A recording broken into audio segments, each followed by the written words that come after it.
On Memorial Day in 1995, my dad woke me up early, and I was looking forward to sleeping in and not having to go to school that day. But my dad got me up and said, "Hey, you're coming to work with me."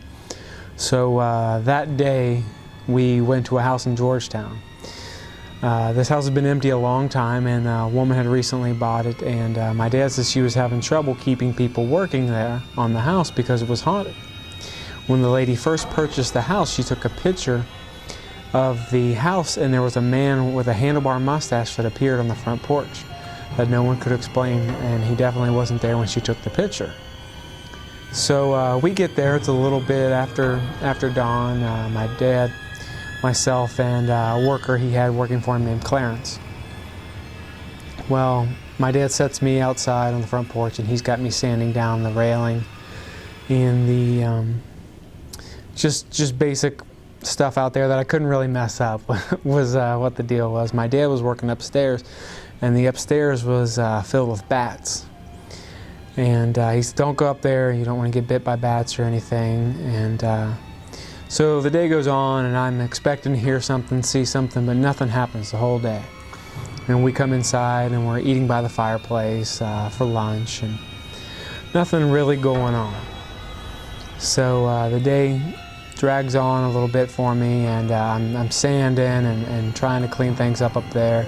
Come in the house, we're doing a little cleanup, sweeping, things like that. And the end of the day comes, and we have to keep the ladders there, my dad said. He says, "You need to take them and put them down in the basement." And I didn't think it was a big deal at first. I go around back of the house, and it's got like those Wizard of Oz Dorothy doors, and you walk down these stairs around back and into the basement area. And as I went down into the basement, I took the first ladder down, and there was just some stuff there, like some old kids' toys and things like that. And I put the first ladder down, and I can hear children laughing, and I'm kind of looking around, thinking, "Oh, there must be some kids outside." But not at all. So I go down there again, and there's a bunch of paper, like wadded up old newspaper and stuff like that, and it starts spinning in a circle, and there's no wind blowing down there. This is inside the house in the basement, and I can hear kids laughing. So at that point, I jumped out of the house. I go up the stairs, and I'm just throwing the ladders down from up at the top of the stairs. And I go around, and my dad and Clarence are sitting in the van, and I said, "I'm not going down there." He said, "What's going on?" I said, I hear kids laughing in the basement." And he said, "Well, the ladder's in there." I said, "No, they're not in there." He said, "Well, they gotta be in there." And I said, "I'm not doing it." So he goes down, and he puts the ladders down. And so I went back to school the next day, and my dad goes back with Clarence. And they're getting ready to leave at the end of the day. And my dad's sitting out in the van, just waiting, and Clarence comes out, and he said, "Oh, that was real funny. Real funny what you did to me in there." My dad says, "What are you talking about?" He said, "Oh, I was in there cleaning up and putting everything away, and you kept sneaking up behind me and poking me and taking off real quick. And I could never catch you, but I knew it was you."